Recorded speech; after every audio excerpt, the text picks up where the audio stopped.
se meni mun huoneeseen. Pete.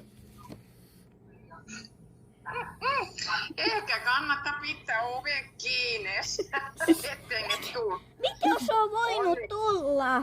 Pete. ovesta. Kato, toisilla on mennyt käärmeitäkin sisään. Kato sun Kun kävely. tuossa lehdessä on ollut, kato, että on niin kun tuuletettu ovi, niin sit lämpimilkkeelle sit on mennyt käärme sisään. Se on joku, kato sitä naamaa.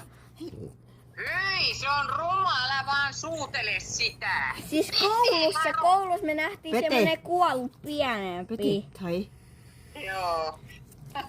Siis tämä Se on on aivan epäselvä tilanne. Kato. Niin, ehkä se kannattaa viedä sen kukkapenkin paremminkin, jos sit sinne jonnekin hortensa juuriin ja ottaa Petekin sisälle. Se pääsee siellä rauhoittumaan vähän. Se on stressaantunut nyt. Mut se on voinut skeitää jonnekin, hei. No, te siivot sitten. Joo, Pete ei kyllä tykkää siitä. No ei sunkaan, en mäkään kyllä tykkää hiukkakaan. Sapusi on.